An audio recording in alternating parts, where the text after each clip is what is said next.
नमस्कार साथियों, success point के यूट्यूब प्लेटफॉर्म पर आपका बहुत बहुत स्वागत है।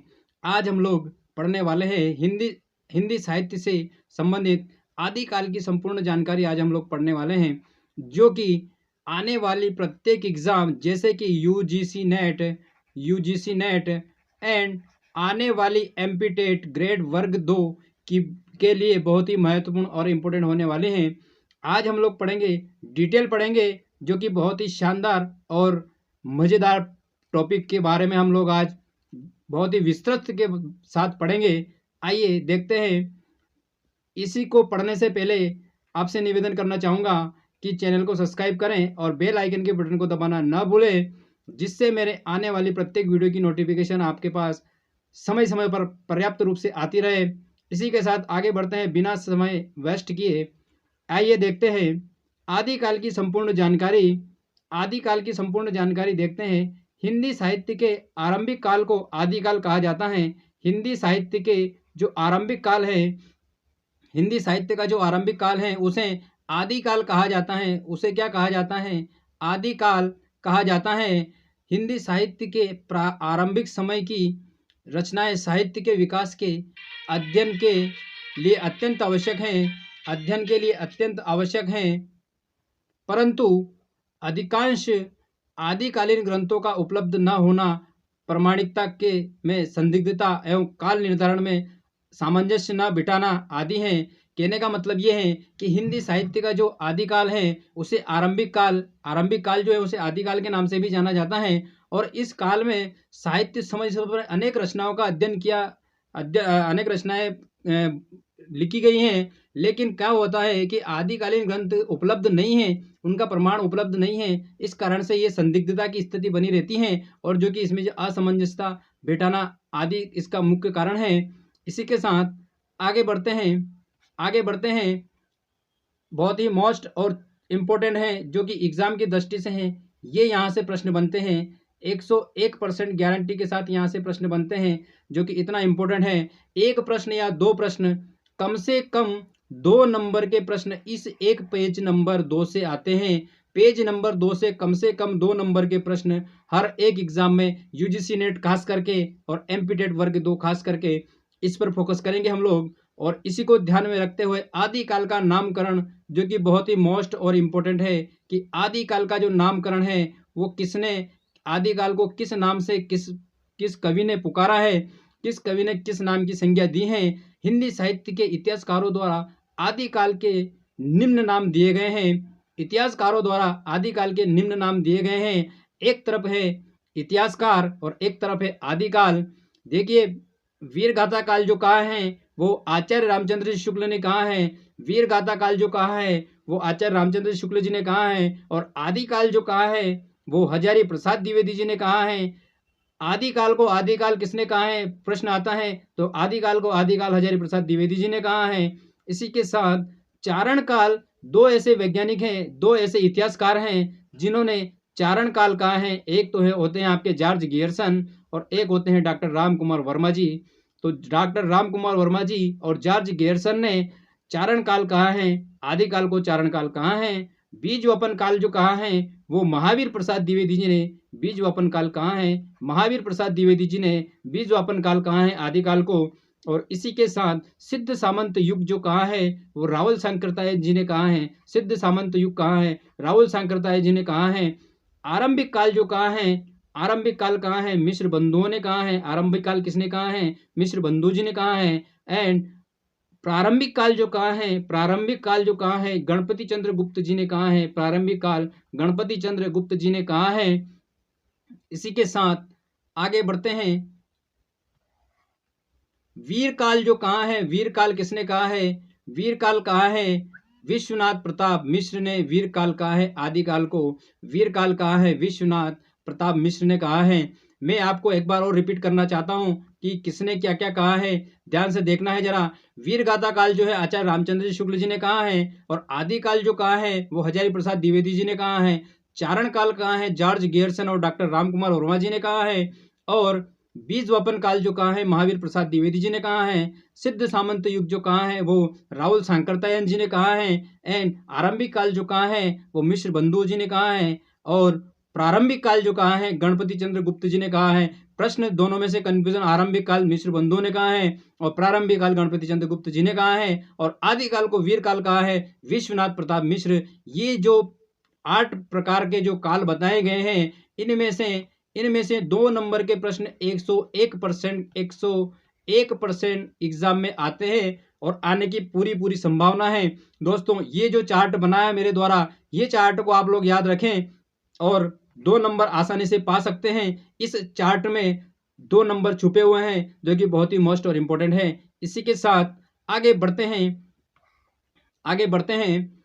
हिंदी साहित्य का आदिकाल जिसे वीर गाथा काल, चारण काल, सिद्ध सामंत युग, बीजवापन काल, वीर काल आदि अनेक संज्ञाओं से विभूषित किया गया है। हिंदी का सबसे विवादग्रस्त काल रहा है।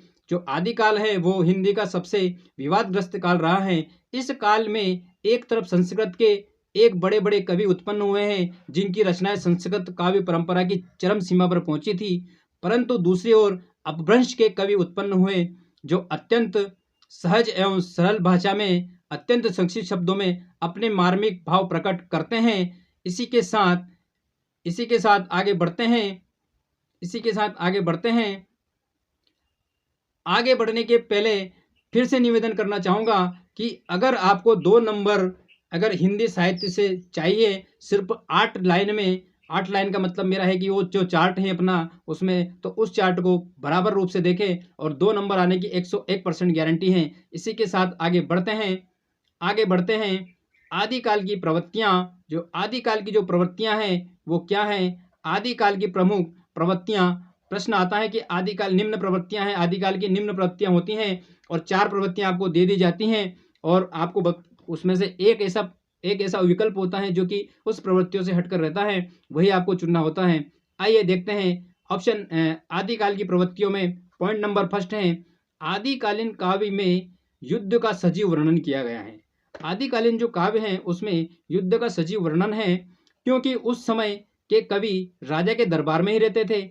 उस समय के जो कवि थे, आदिकाल के जो कवि थे वो राजा के दरबार में रहते थे और युद्ध के समय युद्ध लड़ने भी जाते थे। जब युद्ध होता है युद्ध लड़ने भी जाते थे। और इस समय क्या होता था कि जो कवि हैं वो दरबार में जो रहते थे तो राजा की प्रशंसा करते थे और उनकी जो युद्धों का पराक्रम का वर्णन होता है वो बड़ा चढ़ाकर बताते थे और ऐसे तरीके से ये कवि लिखते थे। इसी के साथ दूसरा पॉइंट है, आदिकालीन साहित्य में ऐतिहासिक की रक्षा नहीं की गई, मतलब ऐतिहासिकता की जो है वो रक्षा नहीं की गई है और उस समय की अधिकांशतः काव्यों के वर्णन इतिहास में मेल नहीं खाता है। कहने का मतलब ये है कि उस समय जो स्थिति थी वो इस समय की स्थिति से मेल नहीं खाती है कि इतिहास में क्या क्या है और क्या क्या नहीं है, वो दोनों बहुत ही अलग अलग हैं। इसी के साथ आइए बढ़ते हैं आगे। आदिकालीन साहित्य तथ्यपरक न होकर कल्पना प्रधान थे। कहने का मतलब ये मैंने पहले ही बताया था कि आदिकाल जो कवि के जो साहित्य हैं वो तथ्यों के आधार पर नहीं थे बल्कि कल्पना के आधार पर थे। कहने का मतलब है कि वो एक कल्पना कर देते थे और उसके ऊपर लेख लिख देते थे। ऐतिहासिक पात्र होने पर भी इन काव्यों में इतिहास नाम मात्र का है। कहने का मतलब है कि ये ऐतिहासिक पात्र हैं, लेकिन ये होने के बावजूद भी इतिहास का सिर्फ इनमें नाम मात्र वर्णन है। सिर्फ इसमें बड़ा चढ़ाकर इसने अपने मन से जो कल्पना की जाती थी वही इसमें मिलता है। इसी के साथ आइए पॉइंट अगला है, आदिकालीन साहित्य में श्रृंगार एवं वीर रस का सर्वाधिक प्रयोग हुआ है। कहने का मतलब ये है कि किसी के वीर के पराक्रम, जैसे युद्ध चल रहा है तो युद्ध के पराक्रम का वर्णन कवियों ने किया है और कई राजा और कई ऐसे श्रृंगारिक रूप, अगर श्रृंगार की बातें चल रही हैं तो वहाँ पर श्रृंगार रूप का वर्णन राजाओं का कवियों ने किया है। उस समय होने वाले युद्धों में वीर रस का वर्णन एवं राजाओं द्वारा राजकन्याओं से होने वाले विवाह एवं श्रृंगार रस का वर्णन स्वाभाविक रूप से मिलता है। कहने का मतलब ये है कि आदिकाल में जो राजाओं का जो अन्य कन्याओं द्वारा विवाह होते थे उसमें श्रृंगार रस का वर्णन कवियों ने किया है। कहने का मतलब ये है कि राजाओं का आश्रय में रहते थे तो राजाओं के बातों को अच्छे से बढ़ा चढ़ा कर बोलना और राजा जो कर रहे हैं उसके ऊपर अपने कविताएं या अपने भाव प्रकट करना ही कवियों का काम है। वीर रस, अगर युद्ध चल रहा है तो युद्ध का वर्णन करना, बड़ा चढ़ा के बताना वीर पराक्रमी राजा ने ऐसा किया। और अगर कई राजा अन्य कन्याओं के साथ विवाह कर रहे हैं तो वहाँ पर श्रृंगार रस का बहुत बड़ा चढ़ाकर भाव प्रकट करना, यही कवियों का काम है और यही होता है आदिकाल में। इसी के बाद अगला पॉइंट आता है, आदिकालीन साहित्य में डिंगल पिंगल भाषा का विशेष रासो साहित्य में हुआ है। अपभ्रंश और राजस्थानी भाषा के मिले जुले रूप को डिंगल कहते हैं और अपभ्रंश और ब्रज भाषा के मिले जुले रूप को पिंगल कहते हैं। ये अपने पहले भी चर्चा की थी कि डिंगल भाषा क्या होती है, डिंगल क्या होती है, डिंगल भाषा जो होती है वो क्या है और पिंगल क्या है, डिंगल क्या है और पिंगल क्या है। जो डिंगल जो है अपभ्रंश और राजस्थानी जो भाषा होती है उसके मिश्रित रूप को डिंगल बोलते हैं और पिंगल जो है वो अपभ्रंश और ब्रज भाषा जो होती हैं दोनों के मिश्रित रूप को पिंगल कहा जाता है। कभी कभी प्रश्न आ जाता है कि डिंगल भाषा है या पिंगल भाषा है, तो आपको अगर पिंगल पूछते हैं तो स्वाभाविक है कि अपभ्रंश और राजस्थानी में डिंगल आता है और अगर पिंगल पूछते हैं तो अपभ्रंश और ब्रज भाषा जो है और में पिंगल आता है। पिंगल भाषा जो है मृदु भाषा है, लेकिन डिंगल भाषा है वो कर्कश ध्वनि वाली भाषा है। इसी के साथ आइए अगला पॉइंट है, आदिकालीन साहित्य के रासो काव्य में अलंकारों का प्रयोग पांडित्य प्रदर्शन के लिए नहीं हुआ है, परंतु अलंकारों का प्रयोग स्वाभाविक रूप से हुआ है। कहने का मतलब ये है कि अलंकारों का जो प्रयोग है वो पांडित्य प्रदर्शन के लिए नहीं हुआ है और अपितु अलंकारों का प्रयोग स्वाभाविक रूप से हुआ है। आइए देखते हैं अगला पॉइंट है। अगला टॉपिक अगले आगे बढ़ने से पहले फिर से निवेदन करना चाहूँगा कि जो प्रवृत्तियाँ हैं, प्रवृत्तियों में कुछ नहीं रखा है। प्रवृत्तियों में सिर्फ अपने को ये चीज़ का ध्यान रखना है कि राजा किस मैटर को लेकर राजाओं के कवियों ने वर्णन किया है, किसका वर्णन किया है कवियों ने, सिर्फ आपको इसके ऊपर ध्यान रखना है और बाकी इतना ज़्यादा नहीं है कि जिससे अपन उसको इतना ज़्यादा लाइटली लें। लेकिन एक प्रश्न तो पहले वाले किसने कौन सा युग कहा है, 2 प्रश्न उससे बनने हैं और एक प्रश्न प्रवृत्तियों से हमेशा बनता है और उसको आप लोग अच्छी तरीके से पढ़ना है आपको। इसी के साथ आगे बढ़ते हैं, आदिकालीन साहित्य का विभाजन। आदिकालीन जो साहित्य है उसका विभाजन कैसे हुआ, आदिकालीन साहित्य का जो विभाजन है वो कैसे हुआ, आइए देखते हैं। आदिकालीन साहित्य को 3 भागों में बांटा है। आदिकालीन साहित्य को सबसे पहले 3 भागों में बांटा है। 3 भाग कौन कौन से हैं देखते हैं जरा। 3 भाग हैं, धार्मिक साहित्य, नंबर 1 धार्मिक साहित्य, नंबर 2 लौकिक साहित्य और नंबर 3 रासो साहित्य।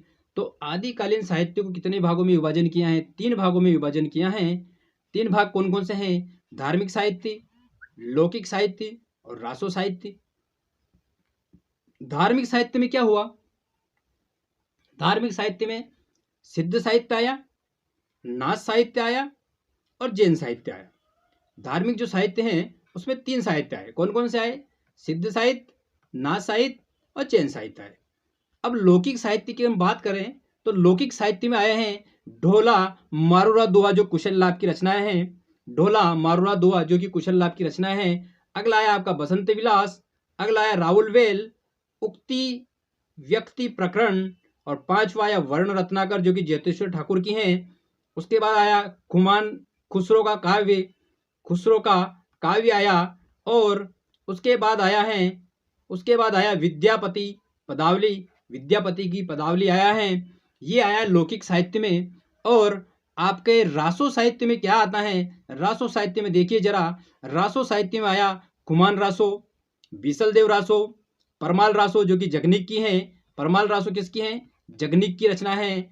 और हम्मीर रासो शंगदर की है और पृथ्वीराज रासो चंद्रप्रदाय की हैं। पृथ्वीराज रासो जो हैं वो चंद्रप्रदाय की रचना है। और विजयपाल रासो साहित्य में खुमान रासो, बिसलदेव रासो, परमाल रासो, हम्मीर रासो और पृथ्वीराज रासो और विजयपाल रासो ये आए हैं। कहने का मतलब ये है कि आदिकाल के साहित्य को 3 भागों में बांटा है, एक है धार्मिक साहित्य, लौकिक साहित्य और रासो साहित्य। और सब में अलग अलग प्रकार से धार्मिक साहित्य में 3 है और लौकिक साहित्य में 7 बांटे हैं और रासो साहित्य में 6 हैं। तो ये सब ने अलग अलग किस प्रकार के किस साहित्य में किस कवियों ने रचनाएं की हैं ये लिखा गया है। आइए इसी के साथ आगे बढ़ते हैं। तो सबसे पहले जो आता है आपका, सबसे पहले आता है सिद्ध साहित्य। क्या आता है, सिद्ध साहित्य। सबसे पहले जो आता है वो आता है सिद्ध साहित्य। अब हम ये जो साहित्य जो बांटे हैं, धार्मिक साहित्य, रासो साहित्य, तो इनको हम अलग अलग तरीके से अलग अलग तरीके से पढ़ेंगे, डिटेल में पढ़ेंगे। कारण ये है कि इसमें से बहुत सारे प्रश्न बनते हैं, ऐसे प्रश्न बनते हैं कि जिसकी हम कल्पना भी नहीं कर सकते हैं। आइए देखते हैं सिद्ध साहित्य। पहला है आपका सिद्ध साहित्य। भारतीय साधना के इतिहास में 8वीं शताब्दी में सिद्धों की सत्ता देखी जाती है। 8वीं शताब्दी में, कौन सी शताब्दी में? 8वीं शताब्दी में। इसको अंडरलाइन कीजिएगा, 8वीं शताब्दी में देखी जाती हैं। बौद्ध धर्म की महायान शाखा को व्रजयान भी कहते हैं। प्रश्न आता है कि बौद्ध धर्म की महायान शाखा को क्या किस नाम से जाना जाता है? तो व्रजयान भी कहते हैं। महायान शाखा को क्या कहते हैं? व्रजयान शाखा भी कहते हैं। और व्रजयानियों को ही सिद्ध कहा गया है। ये जो व्रजयानियां हैं इनको ही क्या कहा गया है? सिद्ध कहा गया है। और व्रजयान तत्वों के प्रचार के लिए जन भाषा में जिस साहित्य को लिखा गया है वह सिद्ध साहित्य कहलाया है। कहने का मतलब ये है कि इन्होंने जब ये प्रचार प्रसार किया है, जब सिद्धों का प्रचार प्रसार किया है, तो उन्होंने जिस भाषा में उस लेख लिखा है, साहित्य लिखा है, उसे ही क्या कहा गया है? सिद्ध साहित्य कहा गया है। अब सिद्धों की जो संख्या है, प्रश्न आता है कि सिद्धों की संख्या कितनी है? तो 84 यानी कि 84 सिद्ध हुए हैं। 84 सिद्धों की संख्या मानी गई है। कितनी मानी है? 84 सिद्धों की संख्या मानी गई है, जिनमें 23 सिद्धों की रचना उपलब्ध है। अब उपलब्ध कितनी रही है? बस सिर्फ 23 सिद्ध की रचना उपलब्ध रही है और सिद्ध साहित्य की प्रमुख रचनाएं। अब आगे हम लोग देखेंगे कि जो सिद्ध साहित्य हैं, उनकी प्रमुख रचनाएं कौन कौन सी हैं।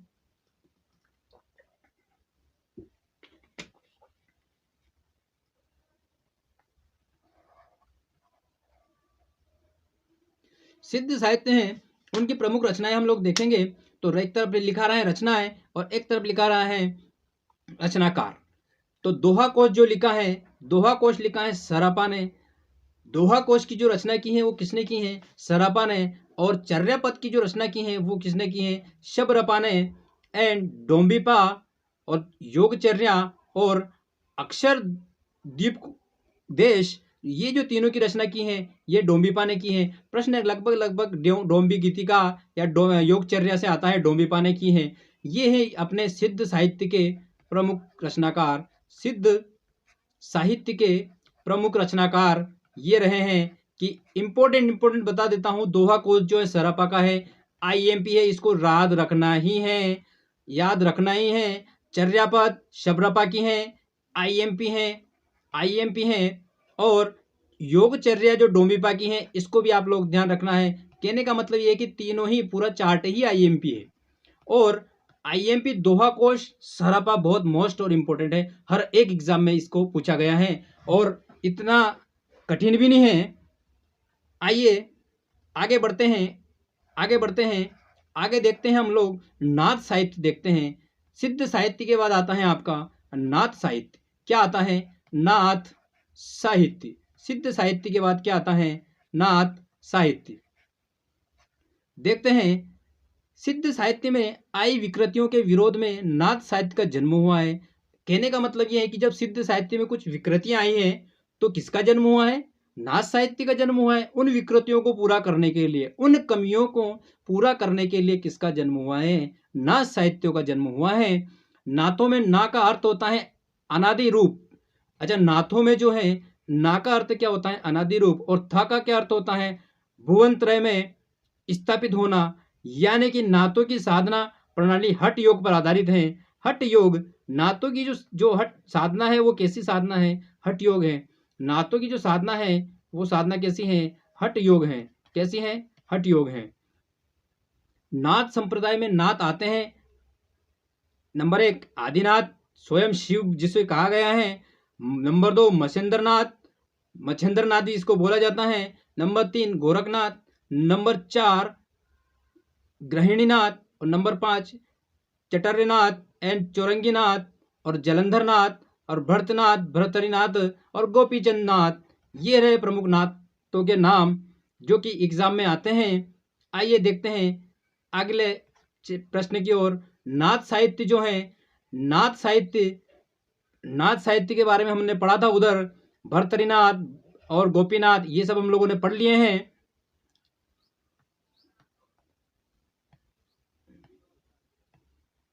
तो गोरखनाथ जो है वो नाथ साहित्य के आरंभकर्ता माने जाते हैं। ये लाइन बहुत मोस्ट इंपोर्टेंट है। ये जो लाइन है ना, गोरखनाथ की नाथ साहित्य के आरंभकर्ता किसे माने जाते हैं? तो नाथ साहित्य के जो आरंभकर्ता हैं वो गोरखनाथ जी हैं। कौन है? गोरखनाथ जी हैं। और गोरखनाथ के द्वारा रचित 40 रचनाएं मानी जाती हैं। गोरखनाथ के द्वारा कितनी रचनाएं मानी जाती हैं? 40 रचनाएं मानी जाती हैं। इनकी प्रमुख रचनाएं जैसे शबदीप, पद, प्राण संकली, सवैया दर्शन, नरवे बोध और अभय मात्रा जोग और सप्तवार और रोमावली आदि हैं। ये जो नाथ साहित्य हैं, ये प्रश्न यहाँ से बनता है IMP। ये जो लाइन है पहले, ये लाइन बहुत ही मोस्ट और इम्पोर्टेंट है। आइए देखते हैं आगे आता है आपका जैन साहित्य। आगे क्या आता है? जैन साहित्य आता है। जैन साहित्य में क्या है? देखिए जरा, जैन साहित्य में देखते हैं क्या क्या आता है जैन साहित्य में। अच्छा, अभी तक हमने कौन से पढ़े? नंबर 1 सिद्ध पढ़े, सिद्ध साहित्य पढ़ा। क्या पढ़ा? सिद्ध साहित्य। नंबर 2 में पढ़ा नाथ साहित्य। क्या पढ़ा? नाथ साहित्य। और अब हम क्या पढ़ रहे हैं? अब हम पढ़ रहे हैं जैन साहित्य। जैन साहित्य के बाद बात करें तो आदिकाल की उपलब्धि सामग्री में जैन साहित्य का सर्वाधिक ग्रंथ है। जैन साहित्य धर्म में 24 तीर्थंकर होते हैं। प्रश्न आता है कि जैन साहित्य में कितने तीर्थंकर होते हैं? तो 24 तीर्थंकर होते हैं। जैन साहित्य में 24 तीर्थंकर होते हैं। कितने तीर्थंकर होते हैं जैन साहित्य में? तो 24 यानी कि 24 तीर्थंकर जैन साहित्य में होते हैं। इसी के साथ जैन धर्म के प्रवर्तक महावीर स्वामी हैं। प्रश्न आता है, ये तो इम्पोर्टेंट है ही सही, 24 तीर्थंकर हुए। कितने तीर्थंकर हुए? 24। लेकिन इसी के जस्ट बाद वाला जैन धर्म के प्रवर्तक महावीर स्वामी हैं। जैन धर्म के प्रवर्तक कौन हैं? महावीर स्वामी जैन धर्म के प्रवर्तक हैं। इसी के बाद भारत के पश्चिमी क्षेत्र में जैन साधुओं ने अपने मत का प्रचार प्रसार हिंदी कविता के माध्यम से किया है। जैन कवियों ने आचार, रास, पाश, चरित, फागु आदि विभिन्न शैलियों में साहित्य लिखा है। जैन साहित्य का सर्वाधिक लोकप्रिय रूप रास ग्रंथ माने जाते हैं। रास ग्रंथ माने जाते हैं। इसी के साथ आइए देखते हैं अगला। आगे देखते हैं, बहुत ही मोस्ट और इम्पोर्टेंट चीज होने वाली है, जो कि इतनी इम्पोर्टेंट है, बहुत ही मोस्ट और इम्पोर्टेंट है, मोस्ट और इम्पोर्टेंट ध्यान रखने वाली बात है और एग्जाम में आने से कोई भी नहीं रोक सकता। इस जो चैप्टर है, ये जो सारणी जो बनी हुई है जैन साहित्य के प्रमुख रचनाकार, इसमें से 2 नंबर के प्रश्न 101% आने की संभावना है। 2 नंबर के प्रश्न 100% आने की संभावना है। आइए देखते हैं क्या है। रचनाएं एक तरफ है और एक तरफ है रचनाकार हैं। तो देखते हैं, पहला है आपका भारतेश्वर बाहुबली रास, जो कि किसने लिखा है? शैलीभद्र सूरि ने लिखा है। भारतेश्वर बाहुबली रास किसने लिखा है? शैलीभद्र सूरि ने लिखा है। और दूसरे नंबर का है बुद्धि रास, ये भी किसने लिखा है? शैलीभद्र सूरि ने लिखा है।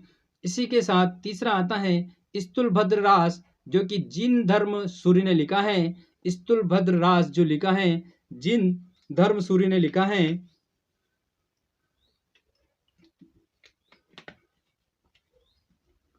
उसके बाद 4 नंबर पे आता है जीव दया रास, जो कि आशुक ने लिखा है। जीव दया रास जो कि आशुक ने लिखा है। और 5वें नंबर पे आता है जीन पद्म सूरि रास, जो कि सार मूर्ति ने लिखा है। जो कि सार मूर्ति ने लिखा है। उसके बाद आता है गौतम स्वामी रास, जो कि उदयवंत ने लिखा है। ये सब आपको कहीं भी नहीं मिलेगा, ये सब कंटेंट आपको कहीं भी नहीं मिलेगा। मिलेगा आपको जो कि जो IMP है वही मिलेगा। लेकिन आजकल जो एग्जाम का जो स्टेटस है वो इतना हाई लेवल का है कि अपने को सारी चीज़ों के ऊपर ध्यान रखना है। आइए 7 नंबर से देखिए पंच पांडव चरित्र रास, जो कि शैलीभद्र सूरि ने लिखा है। और उसके बाद आता है शंक्वाचार। शंक्वाचार जो है देवसेन ने लिखा है। और शंक्वाचार देवसेन ने लिखा है, यानी कि IMP 101% IMP। और भारतेश्वर बाहुबली रास, ये भी IMP, बहुत ही मोस्ट और इम्पोर्टेंट है। इसी के साथ आगे देखते हैं, अगला है चंदन बाला रास, आशुक ने लिखा है। चंदन बाला रास IMP, चंदन बाला रास जो कि आशुक कवि ने लिखा है। उसके बाद आता है रेवंत गिरी रास। रेवंत गिरी जो रास है वो विजय सेन सूरी ने लिखा है। रेवंत गिरिराज, विजय सेन सूरी, IMP। नेमिनाथ रास जो कि सुमति गणी ने लिखा है। नेमिनाथ रास इतना इम्पोर्टेंट नहीं है, लेकिन मैंने जो जैसे शंकवाचार्य देवसेन कृत हैं, चंदन बाला रास आशु कवि की हैं, रेवंत गिरी रास विजय सेन सूरी की हैं, और उसके बाद हैं बुद्धि राज शाली भद्र सूरी की हैं, और भारतेश्वर बाहुबली राज शाली भद्र सूरी की हैं। इस चैप्टर में से 2 नंबर के प्रश्न इम्पोर्टेंट आने की संभावना है। लिख कर रख लेना। अगर नहीं आते हैं तो मुझे कमेंट्स जरूर करें। गारंटी के साथ इसमें से 2 नंबर के प्रश्न आपको आने की पूरी संभावना है। इसी के साथ आगे बढ़ते हैं।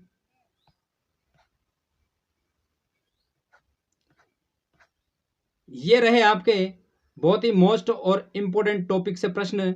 अब हम फिर मिलेंगे अगले लेक्चर में। इससे पहले मैं निवेदन करना चाहूँगा कि अगर चैनल को अभी तक सब्सक्राइब नहीं किया है तो चैनल को सब्सक्राइब करें और बेल आइकन के बटन को दबाना ना भूलें। इससे आगे की कहानी हम अगले लेक्चर में रखेंगे। ये हुआ आपका भाग 1 साहित्य का डिटेल का भाग 1 रहा है, और भाग 2 अगले लेक्चर में हम लोग रखने वाले हैं। और इससे पहले अभी तक जिसने लाइक नहीं किया, लाइक करें, चैनल को सब्सक्राइब करें और बेल आइकन के बटन को दबाना ना भूलें, जिससे मेरी आने वाली प्रत्येक वीडियो की नोटिफिकेशन आपके पास मिल जाए। हम लोग ने जो पढ़ा है वो पढ़ा है खास करके यूजीसी नेट की एग्ज़ाम आने वाली है। यूजीसी नेट साहित्य वाला पोर्शन है, और एमपी टेट ग्रेड 2 जो कि आर्ट यानी कि साहित्य जिनका सब्जेक्ट रहेगा, वो इसमें से प्रश्न अलग नहीं जाएगा, ये गारंटी के साथ बोल रहा हूँ। इसी के साथ मिलते हैं अगले लेक्चर में। अगर चैनल को सब्सक्राइब नहीं किया है तो चैनल को सब्सक्राइब करें, मुझे सपोर्ट करें। चैनल का नाम है सक्सेस पॉइंट बाय के सर। ये रहा आपका चैनल का नाम, और मिलते हैं अगले लेक्चर में। जय हिंद, जय भारत, वंदे मातरम, जय श्री कृष्णा, राधे राधे।